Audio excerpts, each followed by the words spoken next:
জাতীয় পার্টির নেতা কর্মীরা সাংবাদিকদের উপর হামলা করেছে। সাংবাদিক পড়ে গিয়েছে।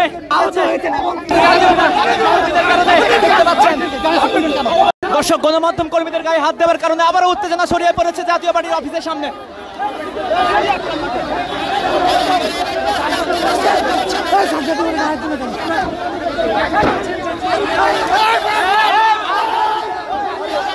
জাতীয় পার্টির নেতা কর্মীরা গণমাধ্যম কর্মীদের গায়ে হাত দেওয়ার কারণে আবারও উত্তেজনা ছড়িয়ে পড়েছে জাতীয় পার্টির অফিসের সামনে।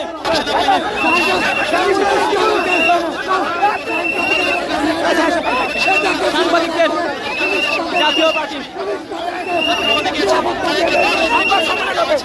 জাতীয় পার্টির নেতা কর্মীরা সাংবাদিকদের গায়ে হাত দেওয়ার কারণে অবরুদ্ধ করেছে জাতীয় পার্টির চেয়ারম্যানকে জিএম কাদেরকে এই মুহূর্তে অবরুদ্ধ করেছে সাংবাদিকরা।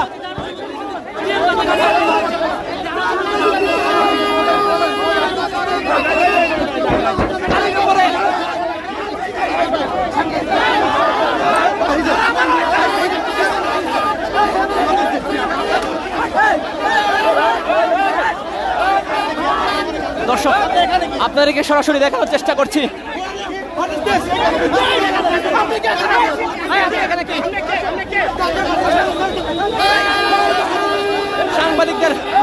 সাংবাদিকদের উপর হামলা হবার কারণে জাতীয় পার্টির নেতা কর্মীরা সাংবাদিকদের উপর হামলা করেছে।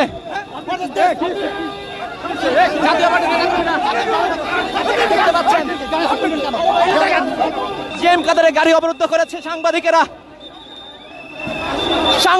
জাতীয় পার্টির চেয়ারম্যান জিএম কাদেরকে অবরুদ্ধ করেছে। এই মুহূর্তে আপনারা দেখতে পাচ্ছেন জিএম কাদেরের গাড়ি অবরুদ্ধ করেছে। জিএম কাদেরের নেতা কর্মীরা এবং জিএম কাদের সাংবাদিকদের উপরে হামলা করেছে। হামলার প্রতিবাদে জিএম কাদেরের গাড়ি অবরুদ্ধ করা হয়েছিল, আপনারা দেখতে পাচ্ছেন। আমাদের সবাই যারা গণমাধ্যম কর্মী ছিলাম সবাইকে মারা ফেলানোর মতো একটা অবস্থা, আর প্রতিনিয়ত তারা আমাদেরকে ধাক্কা মারছে, এমন ভাবে ধাক্কা যে আমরা আসলে কিছুই না, তারাই দেশে সবকিছু। আর ভাই, মোট কতজন মানে হামলাটা করেছে একটু যদি বলতেন। এটা আসলে এগুলো বলা যাচ্ছে না, তার যতজন আছে সবাই তারা আমাদের উপর হামলা করছে। ঘটনা নিয়ে ব্রিফ জানার চেষ্টা করি, সেই সময় কিন্তু তার সাথে যে নেতা কর্মী ছিলেন তিনিও সাংবাদিকদের গায়ে হাতে ধাক্কা দিয়ে ফেলে দেওয়ার ঘটনা ঘটেছিলেন।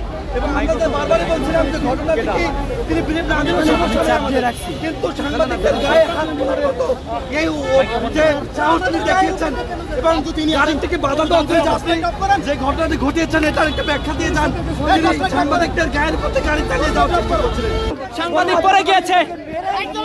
সাংবাদিক এখানে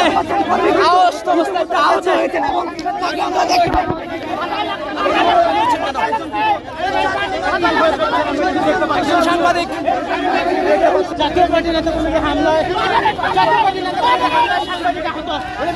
জাতীয় পার্টির নেতা কর্মীদের কারণে সাংবাদিকদের উপর হামলার কারণে সাংবাদিকের মুহূর্তে অজ্ঞান হয়ে পড়ে গিয়েছেন।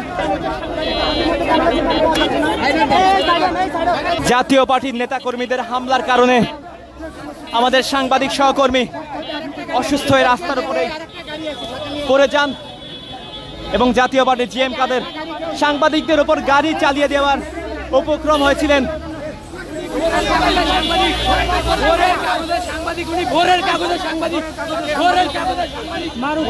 আমরা জানতে পেরেছি উনি ভোরের কাগজের সাংবাদিক।